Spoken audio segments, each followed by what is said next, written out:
pajak, jumpa lagi dalam acara ngobrol santai soal pajak bersama saya Eka Triandayani. Nah, pada hari ini apa kabarnya kawan-kawan semua? Semoga dalam keadaan sehat dan bahagia ya. Jangan lupa untuk selalu menjaga kesehatan jiwa dan raga dan juga selalu mencintai diri sendiri. Nah, pada acara ngobrol santai soal pajak hari ini kita akan sama-sama membahas mengenai Cortex. Nah, apa itu Cortex? Direktorat Jenderal Pajak telah merilis aplikasi, yaitu aplikasi yang bernama Cortex. Nah, Cortex ini aplikasi terbaru yang akan memberikan kemudahan terhadap layanan perpajakan kepada wajib pajak. Melalui aplikasi Cortex, layanan registrasi, pembayaran dan juga pelaporan akan terintegrasi dalam satu aplikasi yang efisien dan juga user friendly. Nah, jadi kawan pajak harap bersiap-siap nih untuk menerima kemudahan yang akan diberikan oleh Direktorat Jenderal Pajak dalam kemudahan administrasi perpajakan. Nah, tapi pada hari ini kawan pajak kita akan sama-sama membahas mengenai apa itu pengertiannya, kemudian latar belakang, tujuan, dan juga apa sih yang membedakan antara aplikasi Cortex ini dengan aplikasi yang sebelumnya. Nah, untuk itu saya tidak sendiri pada hari ini, saya ditemani oleh rekan sesama penyuluh pajak, yaitu Ibu Yulia. Halo Bu Yulia. Halo Bu Eka. Apa kabarnya Bu hari ini? Alhamdulillah baik, sehat. Baik ya, sehat ya. Iya. Udah beberapa hari ini kita hujan dan hari ini pagi-pagi sudah rintik hujan ya. Gimana deh perjalanan ke sini? Aman? Perjalanan aman, jadi adem ya. Adem ya. Tapi nggak mengalami kemacetan ya? Ya ada sedikit sih, tapi Sedikit kemacetan. alhamdulillah selamat. Selamat sampai tujuan. Sampai tujuan. Alhamdulillah. Bu Yulia, kita kan sebentar lagi akan melakukan penerapan di implementasi aplikasi Cortex. Bentar lagi tahun 2025, tanggal 1 Januari kita sudah mulai menggunakan aplikasi Cortex. Nah, boleh tahu gak sih Bu, kita sama-sama nanti akan menjelaskan pengertiannya, kemudian latar belakang, dasar hukumnya serta perbedaannya ya. Untuk itu yang pertama nih Bu, apa sih sebenarnya Cortex itu Bu? Jadi Cortex itu dari core dan tax ya Bu, kawan pajak. Core itu inti dan tax itu pajak, jadi inti pajak. Jadi ini berasal dari Cortex Administration System, yaitu sistem inti administrasi perpajakan. Jadi sistem ini mengintegrasikan seluruh aplikasi yang ada, baik aplikasi untuk wajib pajak maupun aplikasi untuk pegawai pajak. Nah, di sini ada misalnya aplikasi untuk wajib pajak itu ada DJP online, kemudian ada IREK, billing, kemudian ada e-faktur, Innova, e-form ya, terus e-bookpot, e-filing, SWP, ISPT ya. Jadi nanti akan diintegrasikan dalam Cortex Administration System. Oke, baik. Jadi aplikasi ini nantinya juga nggak hanya untuk wajib pajak, tapi juga untuk pegawai pajak ya Bu ya. Pajak juga. Iya, oke.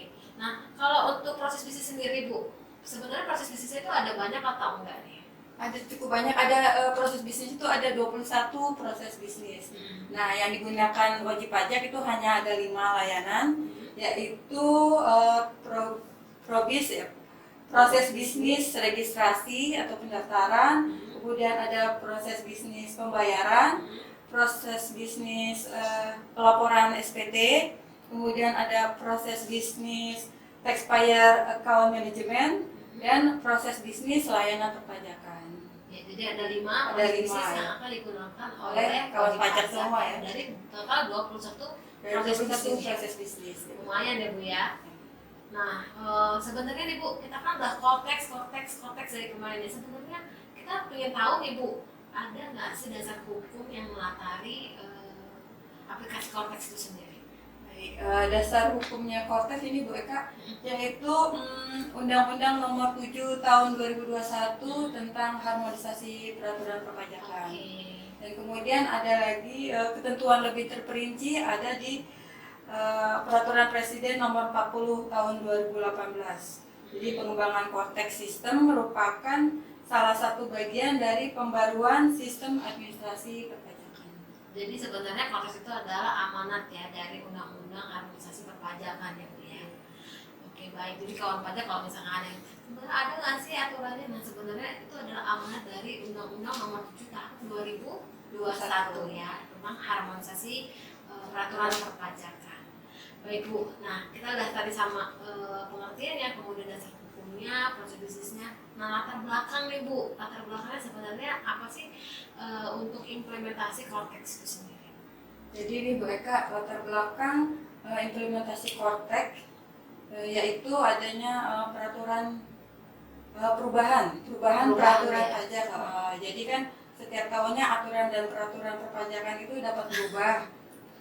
Jadi pembaruan SITAS ini, Cortex ini diperlukan agar sistem dapat mencerminkan perubahan hukum pajak dan menerapkan peraturan baru dengan cepat dan akurat. Jadi hal ini penting agar wajib pajak dan otoritas pajak dapat beroperasi sesuai dengan peraturan terbaru dan menghindari kesalahan pelaporan pajaknya. Jadi kalau ada perubahan peraturan, dia langsung diimplementasikan di aplikasinya ya. Oke baik. Terus yang lainnya Bu apa lagi? Kemudian kemajuan teknologi yang udah pasti ya. Sekarang kan udah milenial ya Bu Eka ya. Iya.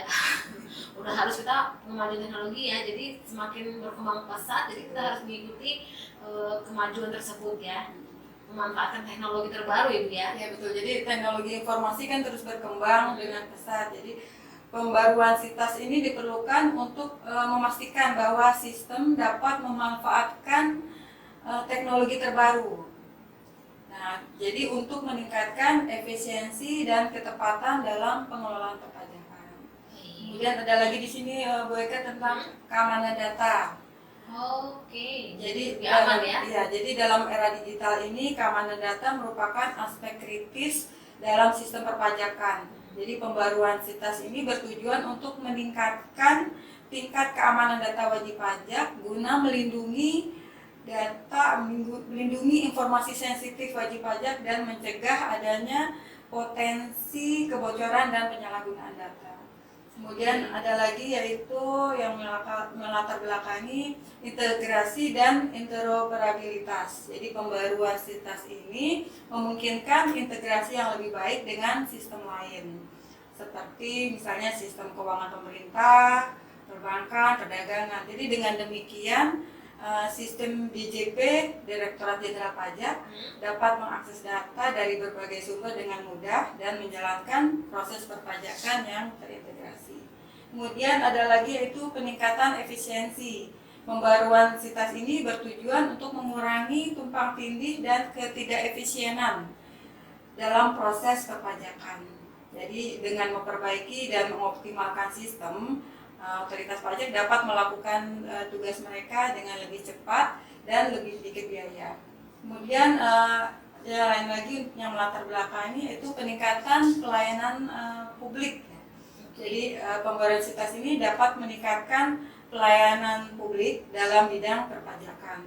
Sistem lebih canggih dan mudah digunakan akan meningkatkan kepuasan bagi wajib pajak dan mendorong kepatuhan sukarela dalam membayar pajak. Kemudian hal lainnya yaitu pemantauan dan pengawasan yang lebih baik. Jadi pembaruan SITAS memungkinkan otoritas pajak untuk melakukan pemantauan dan pengawasan lebih efektif terhadap proses perpajakan dengan data yang terintegrasi dan akurat.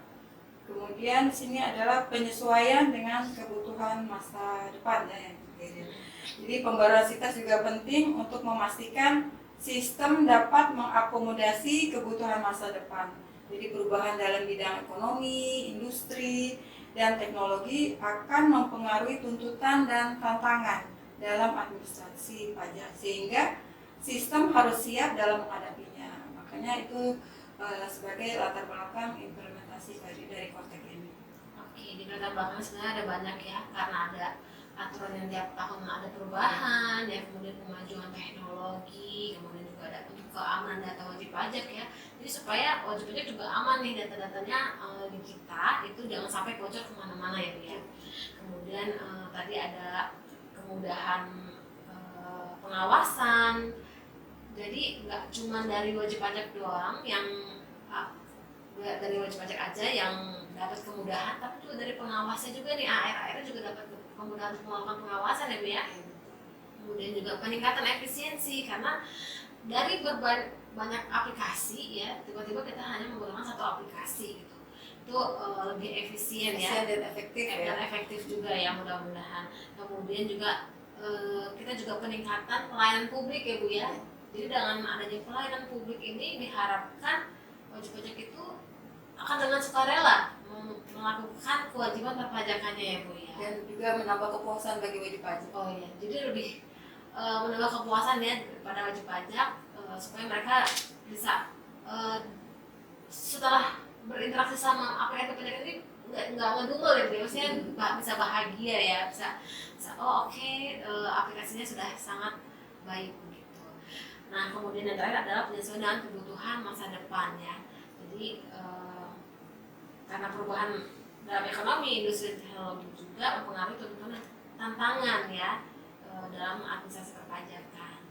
Oke, itu tadi kita sama-sama mendengarkan apa itu latar belakang dari Cortex ya Bu ya, aplikasi Cortex. Nah sekarang Bu, kalau untuk tujuan sama manfaatnya ini sebenarnya bagaimana Bu Cortex sendiri? Nah, ya baik ya kawan pajak dan WK. Jadi tujuan dan manfaat Cortex ini yaitu pertama membantu menciptakan institusi perpajakan yang kuat, kredibel dan akuntabel, serta memiliki proses bisnis yang efektif dan efisien. Betul. Kemudian menumbuhkan sinergi yang lebih optimal antar lembaga. Berikutnya yaitu membantu meningkatkan kepatuhan wajib pajak terhadap kewajibannya. Dan pembaruan sistem Cortex ini berpotensi ya, jadi membantu meningkatkan penerimaan negara. Kemudian pemberlakuan Cortex ini sistem ini dapat dengan mudah meningkatkan kualitas data, segmentasi dan profiling pada wajib pajak. Kemudian membantu menganalisis ketentuan wajib pajak dalam pengelolaan utang dan tagihan pajaknya. Jadi tujuannya adalah untuk membantu wajib pajak ya, meningkatkan kepatuhan ya Bu ya. Jadi dan juga tadi saya dengar ada meningkatkan penerimaan ya Bu. Iya, ya. betul. Jadi kita harapan dari adanya Cortex ini meningkatkan Penerimaan negara ya. Mudah-mudahan ya Bu ya, kemudian juga melakukan Cortex ini juga memudahkan meningkatkan kualitas data juga tadi Bu ya. Betul. Ya, jadi supaya semuanya sebenarnya intinya adalah memberikan kemudahan kepada wajib pajak ya Bu ya, dari tujuan utama dari Cortex tersebut. Baik, kemudian Ibu kapan mulainya Cortex ini? Nah, jadi kawan pajak harus sudah bersiap ya, karena sebentar lagi Cortex ini akan launching, akan diberlakukan ya.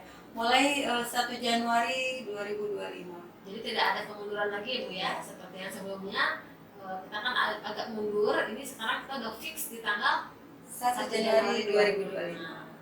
Oke, jadi kita sama-sama nanti satu Indonesia semua udah akan langsung menggunakan aplikasi itu di tanggal 1 ya. Iya betul. Baik, nah Bu, kalau Cortex Ibu, selain dia perbedaannya ya Bu ya, selain dia semua ada di satu aplikasi Cortex, itu bedanya lagi apa ya Bu dengan aplikasi-aplikasi yang sebelumnya ya. Jadi di sini perbedaannya yang utama ya dengan aplikasi sebelumnya yaitu terkait dengan registrasi wajib pajak, kemudian pembayaran pajak dan pelaporan SPT tahunannya. Oke, jadi ada 3 hal yang perbedaannya tadi di registrasi, di pembayaran dan juga di pelaporannya ya. Untuk registrasi nih Bu, kita kan kalau dulu registrasi kita datang ke TPT ya, ke loket. Kalau nggak tahu TPT itu adalah tempat pelayanan terpadu atau bisa juga disebut dengan loket. Nah kalau sekarang nih Bu, berarti kita nggak usah harus ke loket lagi nih Bu, begitu ya. Untuk registrasi.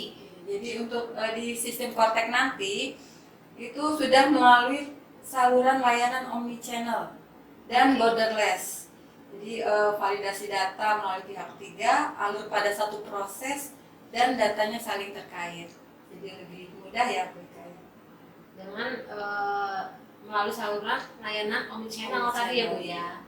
Nah kalau misalkan untuk pelayanan informasi sendiri Bu, Jadi untuk layanan informasi kan kalau sebelumnya bedanya masih apa? masih melalui web atau loket ya Bu Eka ya? Iya, melalui web ataupun kita datang langsung ke KPP. Kalau yang sekarang bagaimana Bu? Nah, kalau untuk layanan informasinya di Kotek itu disediakan tax account management.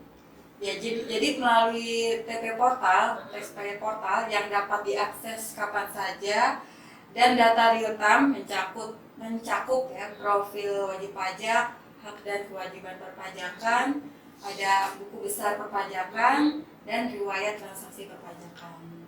Berarti udah ada riwayat transaksi perpajakan juga dan juga sudah ada buku besarnya ya? Iya betul. Jadi di Kotek itu nanti sudah tersedia tax account management ya kawan pajak ya. Nih Bu, kalau misalkan kan tadi kan katanya udah ada riwayat transaksi perpajakan. Jadi kalau misalkan WP mau lihat daftar riwayat laporan juga udah ada ya, sama kayak di DJP ya. Tapi kalau misalkan untuk tunggakan Ibu, bisa lihat kan Ibu? Bisa lihat ya. Bisa ada di konteks tersebut. Konteks ya. Jadi kalau untuk kawan pajak yang mau melihat tunggakannya kan selama ini kalau mau melihat tunggakannya harus menghubungi jurusitanya atau melalui AR-nya ya, atau juga melalui layanan helpdesk. Tapi kalau sekarang sudah bisa Bisa langsung akses lihat ya?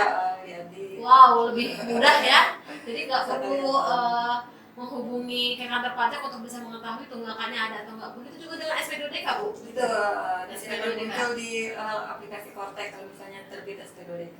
Juga bisa langsung dijawab ya. Bisa langsung dijawab. Jadi udah nggak ada lagi alasan nggak menerima hard copy-nya ya dikirim ke alamat ya. Karena kadang-kadang nih wajib pajak suka ada satu dan lain hal ketika dari kantor pajak itu mengirimkan, mereka alasannya tidak menerima ya Bu ya.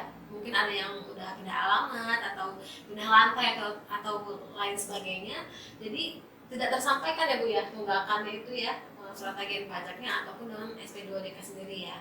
Tapi nanti kawan pajak ketika Cortex ini sudah bisa langsung lihat di aplikasi tersebut untuk SP2DK ataupun tunggakannya ya. Oke, baik, itu udah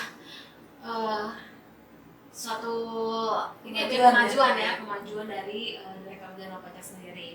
Nah, Bu, tadi kita sama-sama ini ya layanan informasinya. Kalau misalkan untuk pembayarannya Bu, seperti apa? Jadi baik. Kalau dulu kan untuk pembayaran pajaknya kita kan membuat kode billing ya, e-billing. Tapi e-billingnya itu per jenis pajak. Jadi misalnya PPA final kodenya misalnya pasal 128, 403 yang tersewa gitu ya, atau PPA pasal 23, PPA pasal 21 itu kode billing tersendiri. Masing-masing ada kode billingnya ya. Kalau yang sekarang? Nah, untuk yang sekarang beda. ini beda ya Bu Eka. Jadi di sistem Kotek itu pembayaran multi akun. Jadi satu kode billing itu bisa untuk mencakup beberapa jenis pajak ya. Lebih efisien dong lebih ya. Efisien. Kemudian ada juga akun deposit. Jadi kayak aplikasi sebelah ya Bu yang punya ini ya, yang punya deposit pembayaran ya. Oke. Kemudian ada penyesuaian pembayaran online dan adanya fitur data kewajiban pajak terutama. Nah kalau untuk deposit itu sendiri Bu wajib atau enggak? Misalkan nih saya sebagai wajib pajak nih, misalkan saya nggak mau masukin dana saya di situ karena kan uangnya untuk saya putarin lagi nih untuk arus kas nih gitu kan, itu apakah wajib atau enggak? Tidak, jadi deposit itu kan hanya fitur untuk memberikan kemudahan bagi wajib pajak. Jadi wajib pajak boleh mengisinya atau untuk deposit pajak juga boleh tidak. Nah, tidak wajib ya. Wajib. Jadi silakan.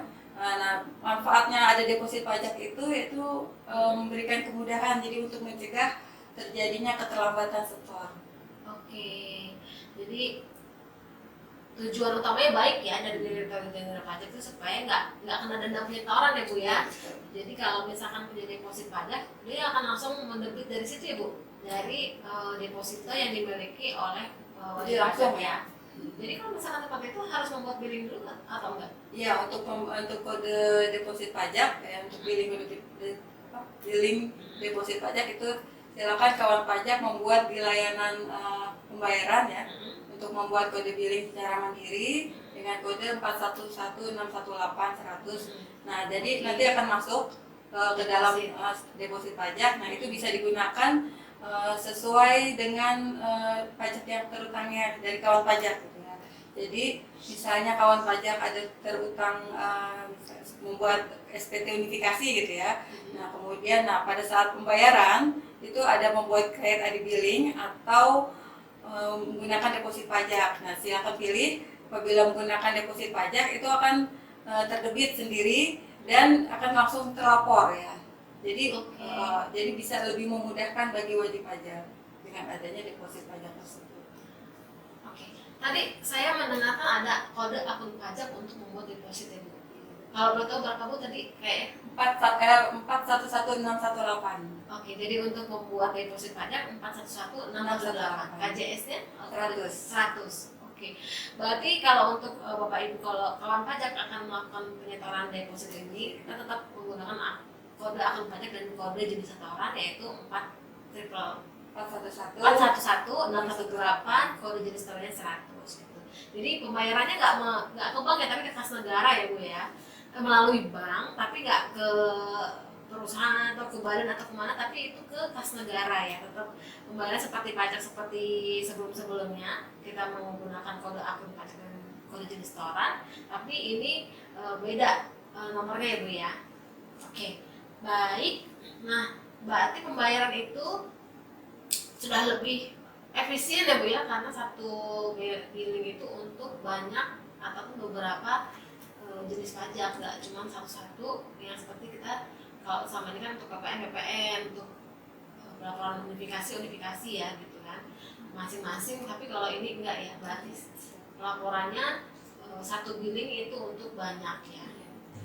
Wah, berarti kemudahannya dan kemajuannya bagus ya Bu ya. Nah, kalau tadi kan udah registrasi udah, layanan informasi udah, kemudian pembayaran udah. Kalau SPT tahunan nih Bu, seperti apa Bu SPT tahunan di aplikasi Kortex itu sendiri? Ya kalau sebelumnya kan untuk SPT tahunan itu ada melalui filing ya, untuk yang SPT orang pribadi. Terakhir kemudian e-form ya. Nah nanti di Kortex ini itu semua masuk ke dalam aplikasi Kortex ya.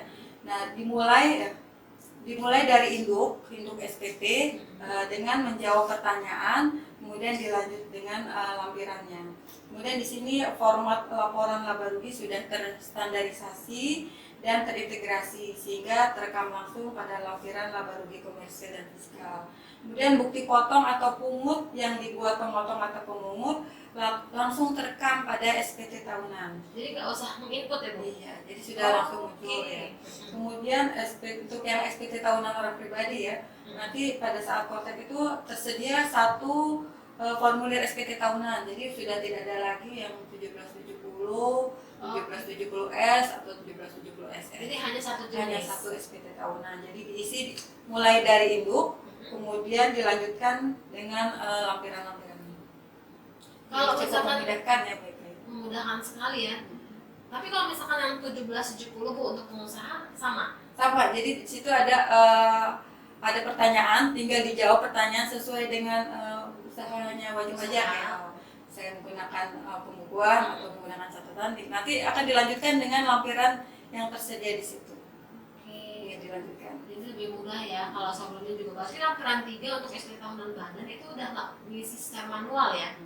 Karena sama ini wajib pajak kan untuk lampiran 3 itu mengisi secara manual. Itu banyak BPP yang kalau misalkan dia salah itu kan nggak bisa ya Bu ya.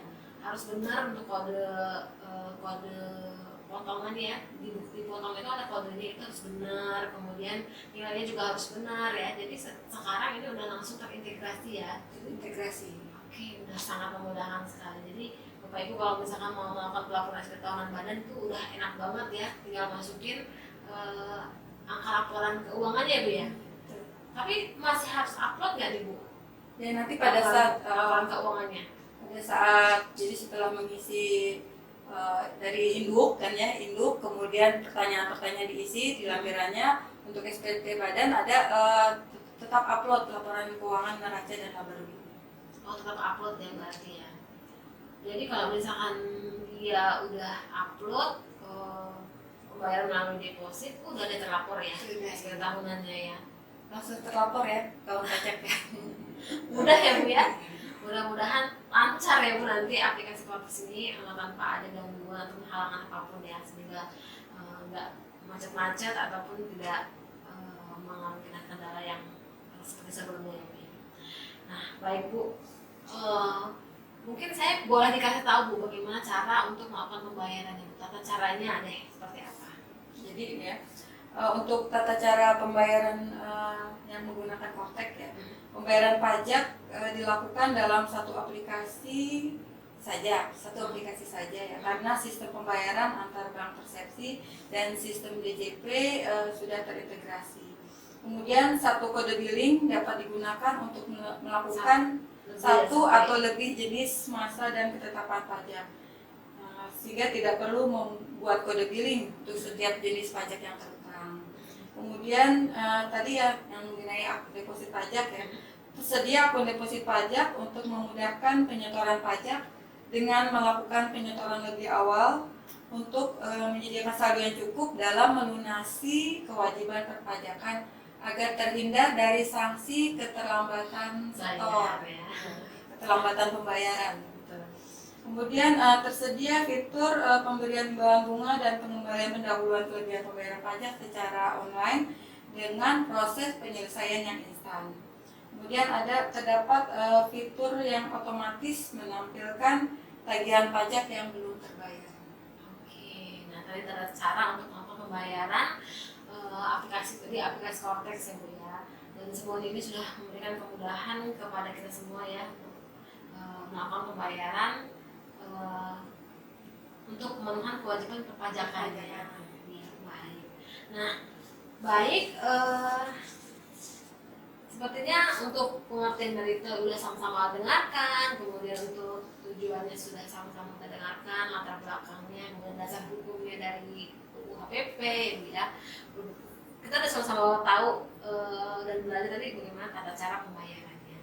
Nah baik Bu, apa nih ada pesan-pesan nggak untuk wajib pajak yang kita bentar lagi nih udah akan memasuki tahun 2025 yang mana kita udah akan menggunakan aplikasi Kortek. Oh ya, jadi kawan pajak karena sebentar lagi akan launching Kortek ya. Jadi kita ada fitur simulator ya, simulator. Oh Kortek. iya betul. Jadi silakan kawan pajak buka DJP online-nya, kemudian klik simulator Kortek. Jadi biar bisa lebih familiar ya untuk melihat fitur-fitur Korteknya. Di situ ada kawan pajak bisa sekalian latihan ya. Latihan ya. Jadi nanti pada saat aplikasi Kortek nanti sudah launching, sudah tidak kaget lagi, tidak aneh ya, karena sudah pernah biasa ya. Sudah pernah lihat di simulator Kortek tersebut. Itu untuk simulatornya untuk orang pribadi atau badan Bu? Orang pribadi dan badan. Jadi silakan bisa keduanya bisa. Ya. Oke, jadi kawan pajak kalau misalkan ingin intip-intip nih bagaimana sih seperti apa fitur-fitur yang ada di Kortek, jadi bisa melalui simulator yang ada di DJP online masing-masing badan ataupun orang pribadi. Silakan diklik yang pada saat buka DJP online ya, di profil ya, klik simulatornya, nanti tinggal input alamat email ya, alamat email, nanti akan terkirim user dan passwordnya di email. Oke, silakan dicoba simulator Korteknya. Mudah ya Bu ya? Mudah ya. Jadi hanya dengan kita memasuki DJP, kita klik simulatornya, nanti akan minta email ya Bu ya, minta email, kemudian kita tinggal cek email kita, itu akan dapat username dan juga passwordnya. Mudah sekali ya untuk coba Kortek. Ya. Dalam waktu tinggal beberapa minggu lagi kita sudah bisa untuk melakukan simulatornya Bapak Ibu ya. Baik teman kawan pajak semua, pembahasan kita untuk hari ini mengenai Kortek kayaknya sudah cukup lengkap ya Bu ya. Tapi mungkin kalau misalkan kawan pajak ingin mengikuti kelas pajaknya juga masih bisa menghubungi ke kantor pajaknya terdaftar atau melalui Instagram dari kantor pajaknya yang membuka kelas pajak, itu masih ada ya Bu ya. Di kantor kita juga masih ada kelas-kelas pajak yang dilakukan. Nah Bapak Ibu silakan kita sama-sama bersiap untuk menyambut kemudahan layanan administrasi perpajakan yang lebih mudah lagi ya Bu ya di tahun 2025 nanti. Nah mudah-mudahan semuanya berjalan lancar, semua tidak ada kendala di tahun 2025 tersebut. Baik Bu Yulia, saya mengucapkan terima kasih pada hari ini. Terima kasih Bu Eka. yang sudah bersedia menjadi narasumber pada acara kita ngobrol santai soal pajak episode Cortex. Kita nanti akan adakan episode selanjutnya. Saya Eka Fitri Dayani pamit undur diri dan saya Yulia Mirasmara mengucapkan terima kasih pada untuk hari ini, dan kita sampai ketemu di acara ngobrol santai soal pajak di episode berikutnya. Terima kasih. Assalamualaikum warahmatullahi wabarakatuh. Selamat pagi.